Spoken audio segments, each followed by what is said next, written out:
Max, you are very welcome to yet another episode of Kickoff Sessions.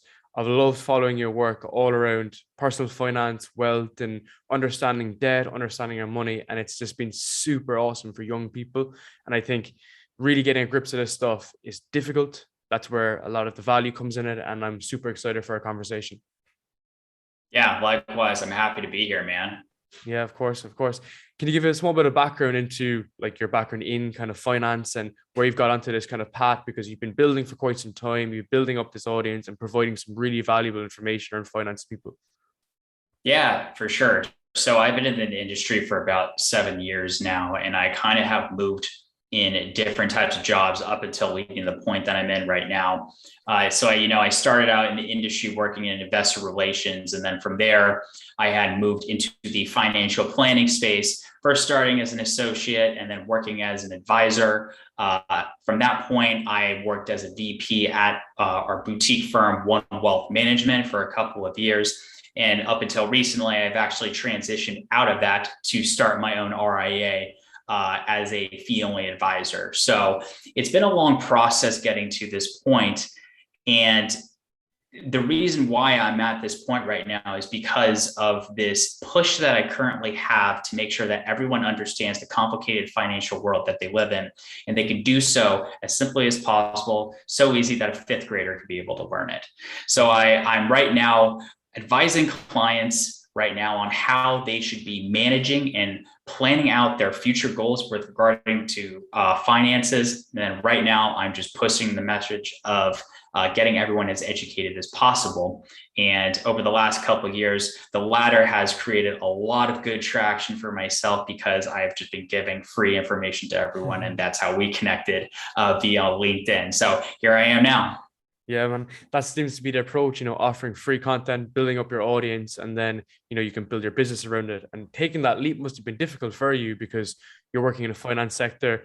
I'm working in finance and tech, really, more the tech element of it. And, I know how difficult it is, all like the financial terms that get thrown at you to make things more difficult often than not. So your approach has been really unique because it's like, okay, let's chill this out. Let's make this normal to a 5-year-old to a 60-year-old, and that's often the thing as well. Older people of our generation may not be as savvy with a lot of this jargon that's thrown at us. Yeah. And, that's the thing about finances is that people tend to overcomplicate it sometimes. I mean, make no mistake, the entire industry, what it has to offer and what it has to teach is very complicated. But I think that there's a barrier that can easily be broken down in terms of how we understand what it is and what we know, what we should be having in our own financial plan to make sure that we excel ourselves. So Mm-hmm. I'm attempting to break that barrier down, and I'm not the first, and I'm certainly not the last to do it.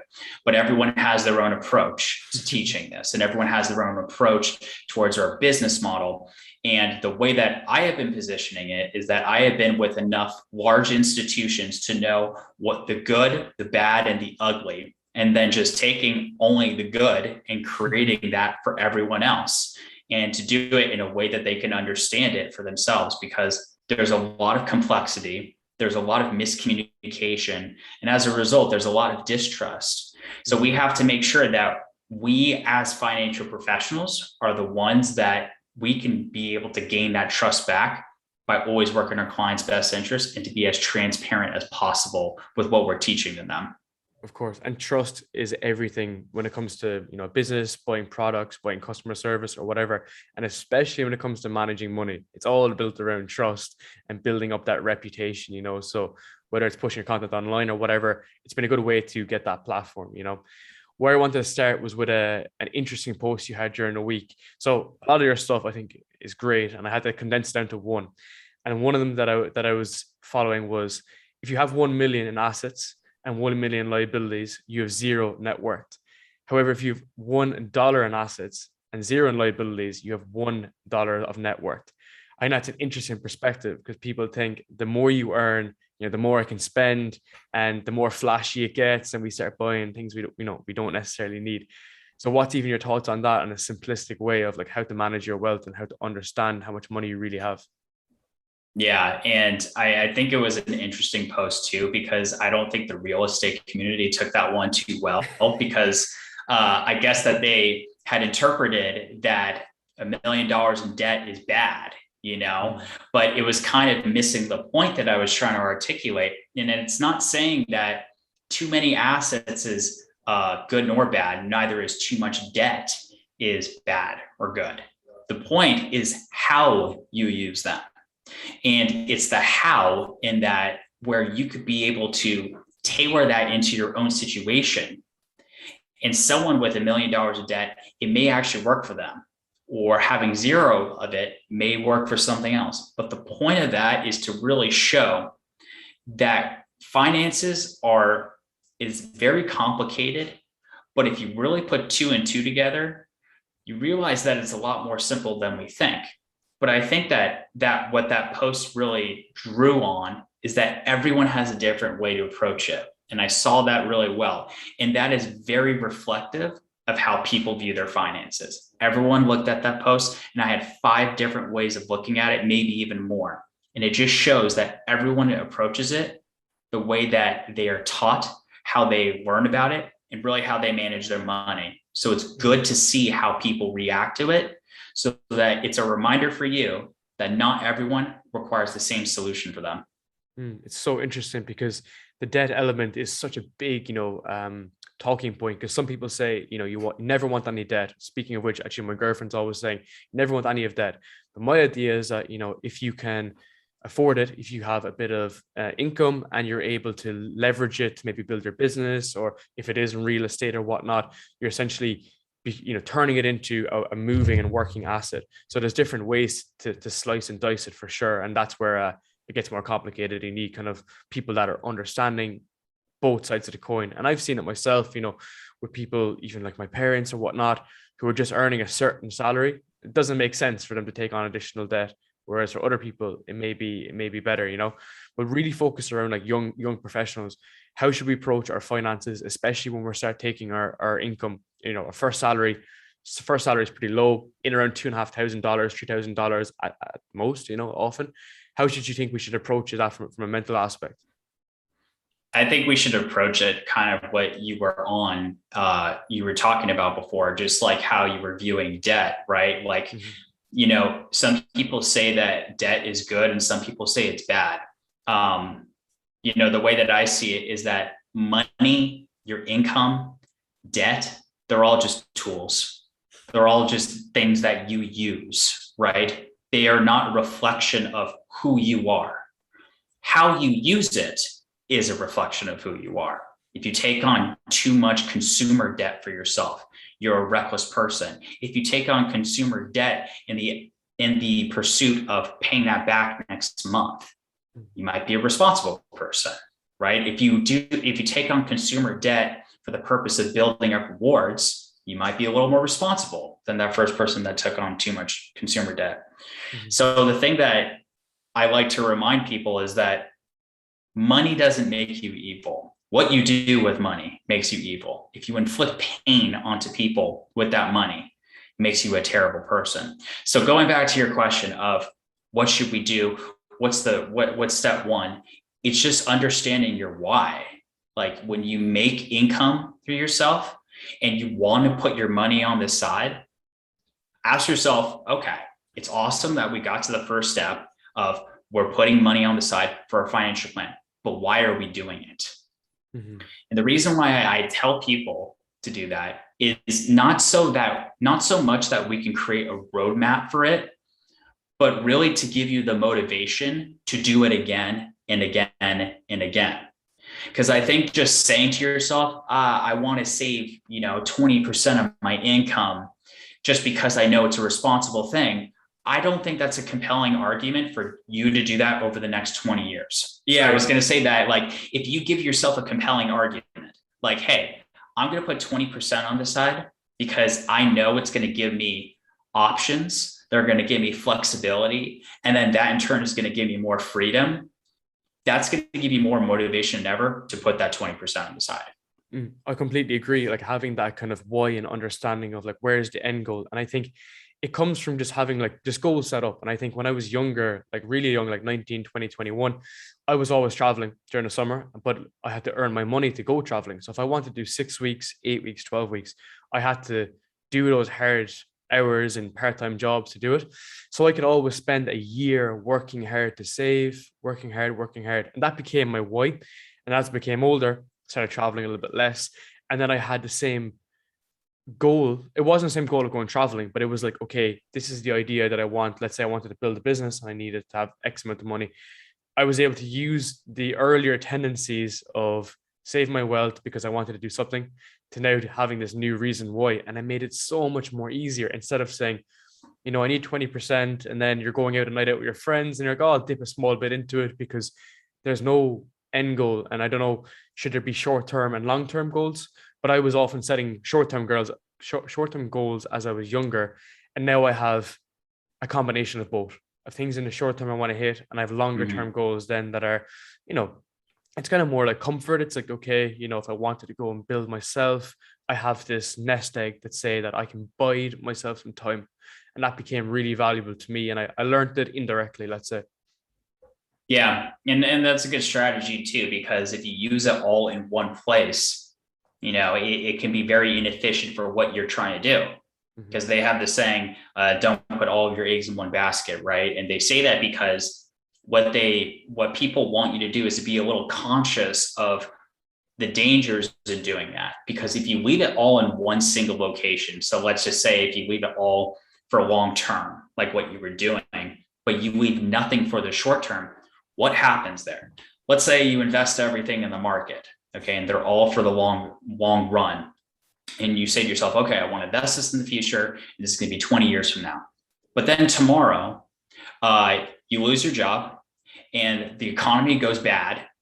And that's why you lost your job. And the market tanks about 50%. So now not only has your assets gone down, but you have no income to support it. And if you put everything in the long term, you have to liquidate everything you have in the long term. So what happens? That disrupts your future growth. That can create a taxable event for yourself. It can ruin the potential that you have for whatever goals you have in the future. When all of that could be completely avoided if you just had a short-term goal. Like if you had cash, if you had a vehicle that was specifically set for you to tap into it when these short-term occurrences happen. So it's really important for people to understand that when you lay it out, you give yourself more efficiency for how you want to distribute it after you spent all this time accumulating everything. And why do you think that we kind of get those things wrong? Like, so we can kind of see that you explained it really well and really clearly that, okay, there's these scenarios that will absolutely ruin you financially, but we still continue to make these mistakes. Is it kind of naivety? Is it kind of, a lack of awareness, kind of a confirmation bias that we're trying to stick and say, okay, I know better, I'm trying to do the best, or are we just kind of, misinformed really? It's because we're humans. That's why. I mean, we just act on emotion, when we see when we open up the Wall Street Journal and it says breaking news, Dow is down 5%, everyone goes crazy. I get phone calls to me saying, Max, what the heck is going on? I'm invested in the market, blah, blah, blah. And the reason why people hire me is because they can contact me. So I could snap them out of it and be like, hey, this is either a correction or, the market is not doing, precisely well at this time, but it's going to bounce back. And even if it does go down, we have to think about the long run. People just are very emotionally tied with their money. There's no way around that. There's no course you could buy. There's no coach you can get one time to give you that peace of mind that you're looking for if you're not consistently monitoring yourself. Because we are very emotionally tied no matter what. We try to be cold turkey with it, but we hate the downside of money. We react to that way more than the potential upside. And we make rational decisions. And that's just who we are. We're very emotional. We don't like to lose. We just want to win. And especially when it doesn't make things easier, when you see, like your friend or an internet stock guru say, oh, I'm doing well. because of my strategy. And you're like, wait, I'm doing something wrong. Yeah. And you're going to be constantly reminded of this over time. So it's not so much that people are misinformed. They just don't know how to handle it, because it's in human nature to really not dislike this loss and then to act as a result in order to get us out of that, sense of discomfort. So it's just what happens to us when, the going gets rough. And those are like the kind of behavioral tendencies of just humans just being irrational and doing crazy things. If you're aware of Daniel Crosby, he's a PhD in psychology. He focuses on behavioral finance. And I spoke with him recently on my show, and he said the biggest element there is attention. One of the four factors is attention, and that drives from the media.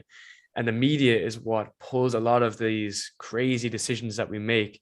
Whereas if we had just our plan, we had just our strategy, we wouldn't have made these irrational decisions. And perfect example is, Dow Jones, NASDAQ drops 2% and everyone jumps from it. And I don't know, are you familiar with I think the term is, it was a lost era. It was the lost decade, the only decade in time that some funds, if you started at the start of the decade and you kept your money till the end of the decade, you wouldn't make money. It was from 00 to 2009. It's called the lost decade.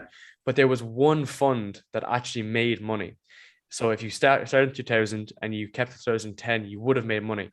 But at the end of it, there was like nobody left in there because they all reacted to the news in 2006, 2007, 2008, sold. And as a result, then, everyone was worse off and no one stuck to the original plan. So that's very, telling on the human side of, okay, maybe you should invest in this passive investment strategy and whatnot. Yeah, and it's interesting you bring that up, because I was actually going to make a piece of content this week on that, and it was something that I kind of analyzed, because obviously the lost decade is this period of time where, despite the market doing incredibly well, if you looked at that entire period, you saw that the S&P 500 didn't make any money, right? It barely created return. So I said to myself, like, okay, this happened over this decade. How often does that happen, right? Like, we look at, long-term investing for ourselves, and we try to see, okay, what's an appropriate time horizon for us to make any changes? So what I did was I analyzed every single decade. I think it started from the 40s all the way to the 2010s. Okay. It's a 8 decades there. What I found is that 5 out of 8 decades, if you start in the beginning, like if you started in 1940, or you start in the beginning of 1950, 1960, 1970, 1980, and so on, 5 out of those 8 decades, if you started in the beginning, after 10 years, you would have done incredibly well for yourself. But in 3 out of those 8, you would have lost money being in the market. Now that's interesting, right? Because we're always told, that we should look at the long run. We should always analyze that.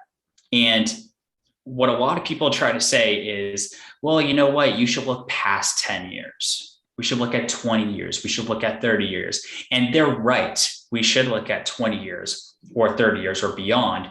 And if we put it that time horizon, we would have seen positive returns.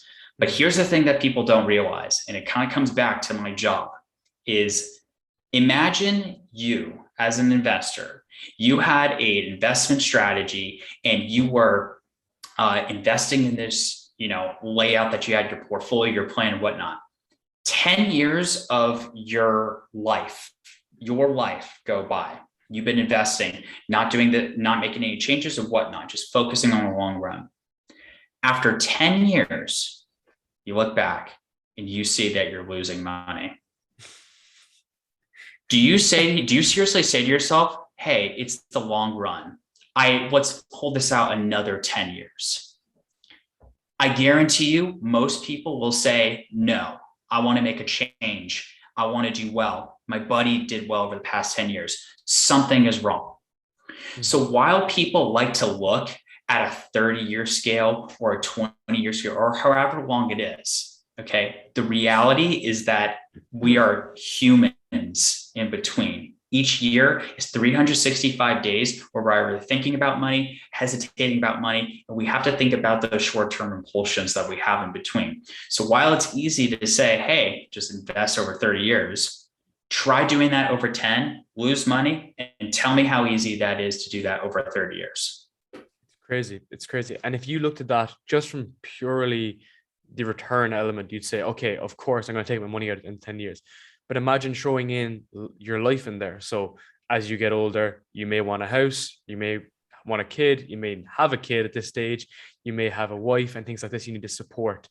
So at that stage, it's not just going to be you that says, let's take out my money. It's going to be a lifestyle event that says, I need this cash now. It's obviously not working for me. I did something wrong, and you'll come back to it, And I often find out with some of my friends that are older, they say, look, I needed this money for my house, which is fair, of course. I needed this money for renovations, for a new house.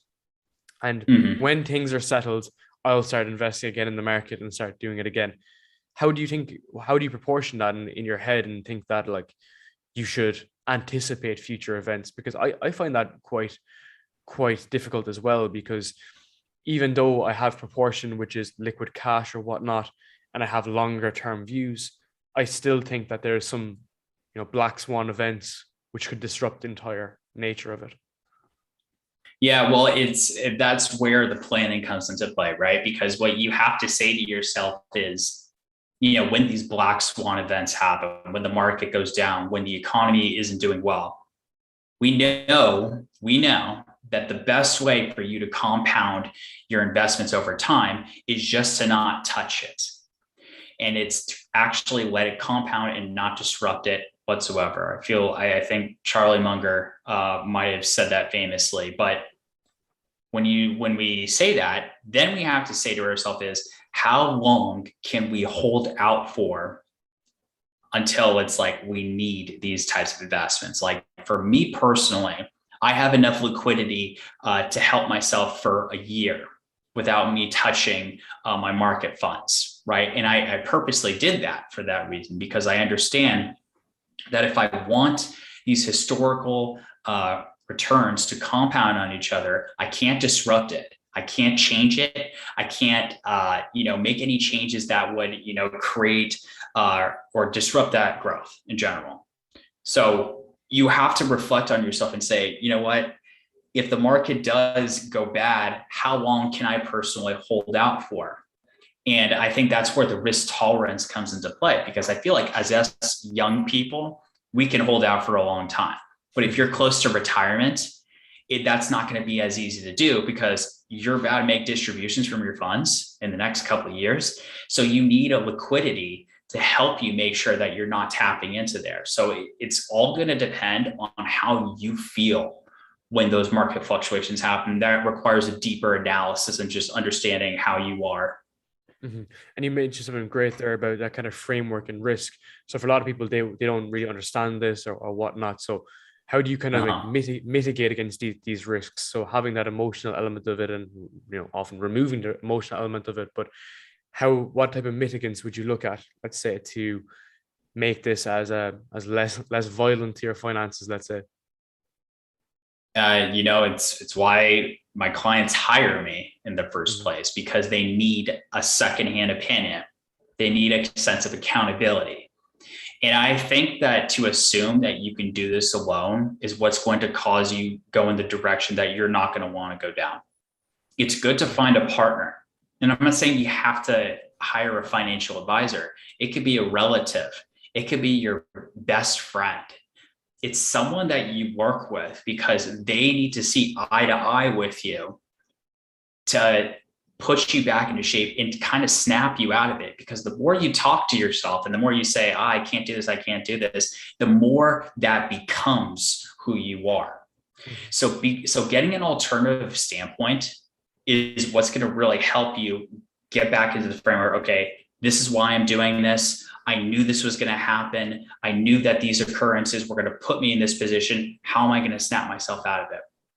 Because there's no silver bullet to handling market fluctuations. There's ways that you can do it. You can create or you can reallocate your funds. You could have different pools of assets that you tap into in certain events. You can go into options. You can do all those things, but you're still going to have those impulsions. So I think that having an accountability partner is what's really going to help you stay on track over time. I've seen it work tremendously with my friends, and they've been able to snap each other out of, whatever concern that they had, because they know that this impulsion that they have was going to totally disrupt what they have.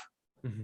I completely agree. I think the purpose of like mentors, even if they're friends or coaches, is so important with this stuff. And how I learned this was indirectly really with my friends. So two of my best mates, they're both like really experienced and they're really like logical guys. But one guy's a bit more riskier. He's happy to take that kind of risk, have that kind of unhedged view. The other one is a bit more conservative, really logical, really sensible. And we find that kind of ebb and flow balance. And we may not ever like take that exact advice, of course, because it's not, there's no silver bullet. But we discuss, and we've been discussing from a very early age, where there's only a couple of $100s in our bank account, right up until now, where we're trying to actually manage portfolios that are personal, because we don't necessarily have the access to get into financial advisors right now, or there's a lot of fees in Ireland compared to the States. It's a bit more, it's a bit less developed, let's say. So what I'm trying to say is that when we just bounce ideas off each other, we learn intrinsically the right tendencies, the wrong tendencies. We still make some mistakes, of course, but I feel like I'm in a better position now compared to myself just literally looking at my portfolio and thinking, where's the next move, Right. Yeah. And it's all about those conversations, really, because the more you talk to yourself, the more you're going to convince yourself into ideas that might not necessarily be true. I mean, that's just who we are, right? Like when we are keeping that information to ourselves and our opinions and our feelings to ourselves, they just blow up inside. So it's good to just, get someone to smack you across the head and just snap you out of the situation and just remind them, hey, this is why we're here. And this is the kind of accountability that we need for each other. Of course. Next area I wanted to chat about, which I think is super interesting, and it's one of the main reasons why I love a lot of the work you do online, is around student debt in general, not even student debt, just credit and whatnot. So student debt in America is absolutely bonkers. And of course, if you're making money, and we should be saving it, we should be investing it. But the reality is we have lifestyle events like debt that we took on at a young age or whatnot, So how do you even, what's your thoughts on the student debt in the States at the moment? Universities there are much different than Europe. How do you think about that just yourself personally? Yeah, my personal opinion of student debt is it's pretty interesting, because I feel like it's a manner of understanding why we even got to this position in the first place. And I think when you really look back at it, you start to really understand the catalyst, because there's multiple different catalysts to where we got to where we are. And we're in this really interesting position right now where people debate today, what's causing the tuitions to go up? You may argue that it's universities increasing their prices. You may argue that demand is just going up because more people want education. And then you may make the argument that it's just the government's giving out student loans, so there's artificial demand that comes from it. The reality is it's a combination from the three, in my opinion. But I think that what we are seeing right now is a situation where we have to take two steps back and ask ourselves this question. Why is it that a student with no income background, with no expertise on managing their money, really doesn't know what to do in the future, is given a $100,000 loan freely without any application behind it? I mean, you apply, but you're going to get it, right? If you're admitted to a college. But a businessman walks into a bank, and despite the planning that goes on, despite the history they have, there's got to be a couple checks with that. And it's significantly harder to get a business loan. I look at these two and I say to myself, we're just in a situation where we're just giving out loans left and right. to these kids, and they don't know what to do with it. So at this point, it just feels like, what came first, the chicken or the egg? Is it the student loans doing it? Is it the kids doing it? It's nonstop. But the point is that we are in it right now. And there's lots of ways that we can combat this. We can, tell the government, hey, stop giving out these loans. We could educate students on whether they need the loans or not. Or we could somehow lower the demand by that and then force the colleges to lower their prices. And I think the situation has just gotten completely out of control. And I think it's what we need to do around that that's even more important these days. Yeah, it's so interesting you said, by taking a 2 step back and look at a perspective and say, why is it we're doing this? Let's say if it's yourself, I know you may have done finance or whatnot. It looks like there is a good return on doing your degree if you went to Berkeley, Harvard, whatever.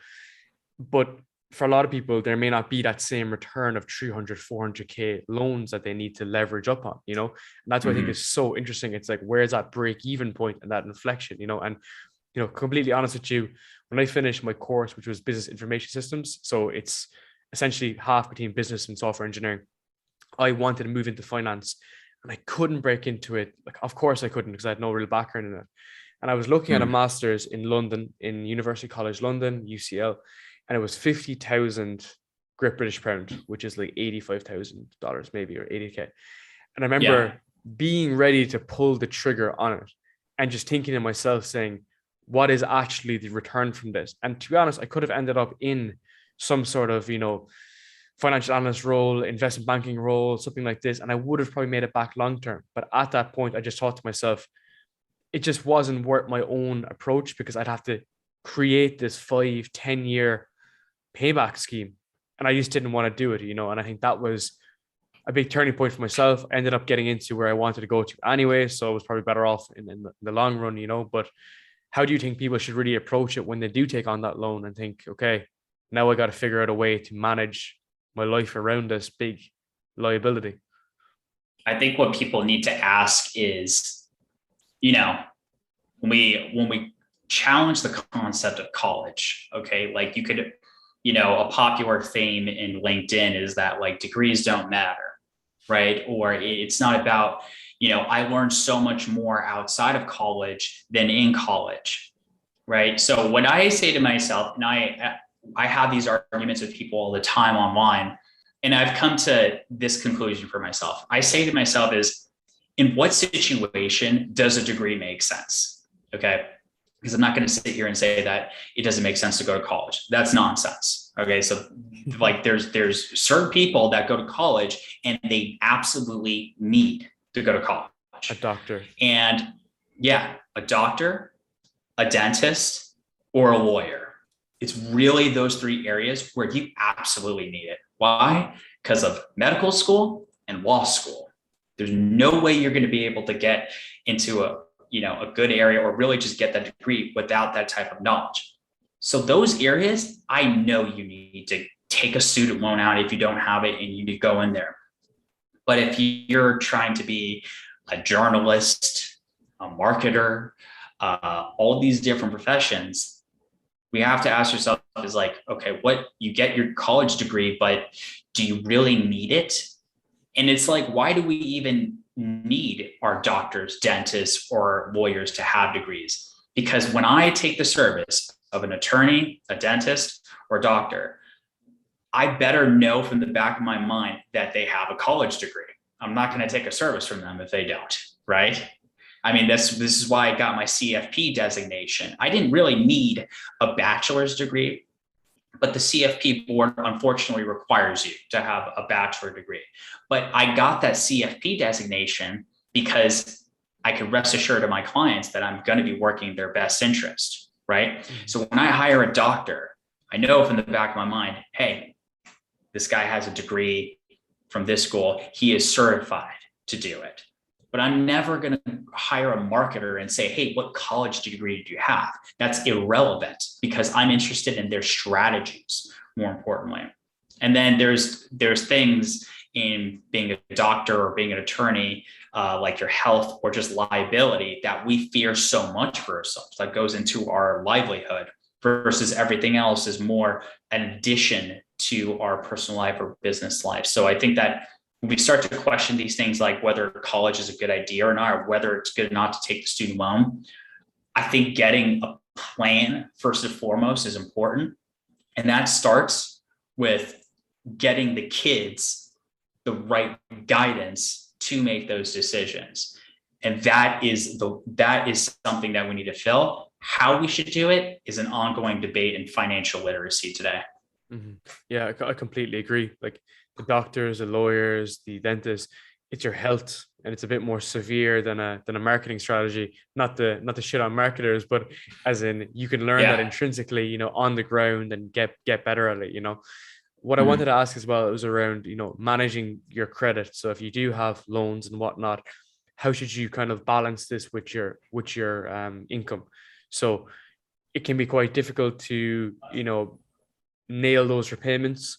People fall into, non-performing loans, which you've seen a lot of over the last couple of years with COVID and whatnot, as well as just missing and messing up their own credit score. Do you advise to try, smash this down as quickly as possible, your debt, or should you just try to do it at a kind of a passive rate, as if you were investing into your own fund?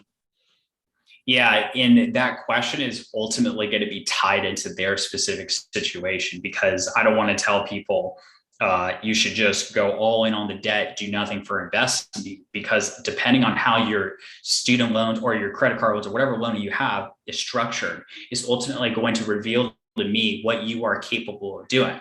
And it goes back to square one is, okay, we want to get rid of this debt. When do we want to get rid of it? How easy is it to get rid of it? And that's going to be mostly tied to your income. Because when I go down into repaying debt, I start with cash flow. And what I mean by cash flow, I mean like your personal cash flow, your income and your expenses. Because whatever that difference is what you're going to be able to work with. For some reason, a lot of people don't really put those two together. So I have like a couple of clients right now that are doing debt repayment plans, and I'm monitoring them on a monthly basis. Oh, I have a budget sheet that I send to them. It's not really budget sheet, but it's like it lists all their expenses with their gross income before taxes. After we find that after taxes, we take this amount and we are able to go about repaying certain debts.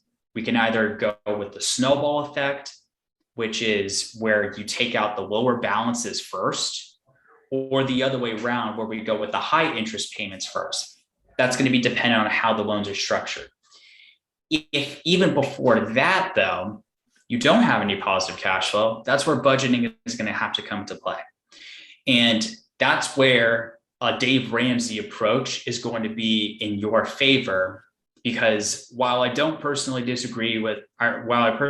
agree with him in a lot of his investing philosophies, I agree with his scarcity mindset when it comes to debt repayment to people that are just in horrible positions. He's great at that.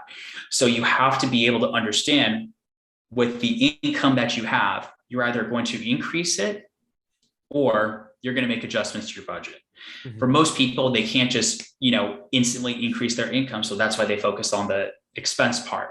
So we have to do an analysis on that. Like, what are we looking at here? What adjustments can we make? Because that positive cash flow is how you are going to break yourself out of it. Mm-hmm. And depending on how that is all structured, it could take a couple months, or in most cases, it could take a couple of years, but it's brick by brick. And then as you make progress with it, then you can be able to explore how you invest on the side, or how you save more cash on the side. But at the end of the day, it goes back to square one, which is understanding where you currently are, making those adjustments, and then using that opportunity of positive cash flow to make an impact and make a change for your future self. I completely agree, especially around like the expenditure element of it, because a lot of people, you have two options. You can make more money or decrease your expenditure. And it just seems like the first approach is to tighten up your expenditure, look at the loose ends. And, I do a similar budget. A lot of my friends would do as well, where they'd look at their fixed expenditure on a monthly basis, which is your rent, your transport maybe. Then some of the variable amounts are obviously your discretionary and going out and whatnot. And it's been able to get a good, a good hold of these payments and say that, okay, how can we tighten up this to be able to sort out my loans, to be able to make those decisions and improve our situation? Because for a lot of people, including myself, until you see it on paper, you don't realize the severity of where you're falling down on. And then you can make sure you hit those payments, make sure you hit those repayments, and make sure there's never going to be an issue on that element. Mm-hmm. Yeah. And, everyone's got a different situation when they approach this. And the important thing I like to remind people is just, some have it easier than others, some have it worse than others, but you don't have to do this alone. You could reach out, get some help. The resources are available and the people are available. And it's just a matter of you going out of your way and asking for help. Because in most cases, a lot of people just don't do that because it sucks. Nobody wants to make themselves look weak, and nobody wants to make themselves look like they're in a position where they need pity or they need assistance. It's tough. I've seen clients in absolute tears talking about the situation. They get down to the nitty and gritty of it. It is not easy. It's not a good feeling, especially when you compare yourself to others and where they are in their lifetimes because of where their age are, where they are in their career. It sucks. So being able to reach out for help is a huge strength that I see in a lot of people. And it just opens a lot of doors once you overcome what is possibly one of the biggest challenges of your lifetime. Of course. The last section I want to touch on is around quote unquote financial freedom. So as a financial advisor, you must see a lot of the bullshit that you see online, people selling snake oil to a degree. But I think the term is actually quite an interesting term, because obviously people get a lot of stress to do with money, managing their money, and the misinformation that they have or the not correct information. How do you think about things like financial freedom, quote unquote? Is there merit to being comfortable and being able to financially support your family? And how do we get to that kind of stage? And really, what is the success criteria we should have to say, yes, I'm at a stage now where I am comfortable and freedom? Yeah, well, it all depends on how you define freedom. What does that even mean to you? And the thing that I think a lot of people tend to miss is why we aim so much for freedom. Why does that even matter? Why does it matter that we get to do the things that we want to do and whatnot? I'd argue that freedom is a pursuit for happiness, really. And I think in everyone's situation, everyone wants to be happy. That is the ultimate goal over everything else. So why we do that is so we can achieve happiness for yourself. Now, what does that happiness look like? Right? It depends on who you are as a person, your aspirations, your goals. If what brings you happiness is spending a bunch of time with your family, then having a lot of money in your household or positive cash flow is going to give you that flexibility to buy you more time to be with your family. And that's going to make you become a happier person. If that means traveling all over the world is what makes you a happy person, then you want to have enough in your financial buckets to make sure that you could be able to fund this while being a peace of mind at home when we talk about finances. So how we define financial freedom changes from person to person. And when you understand what the core of that is, then you define your strategy for what financial freedom is. For some people, that means investing all in the stock market. For some people, we commonly see this in the real estate world, is getting a ton of cash flow from rental property, or it's whatever variation you make of it. But I think freedom is something that changes from person to person. And the sooner you can identify what is the result, or rather what is the consequence of freedom, is when you are able to understand what's the strategy that makes the most sense for you.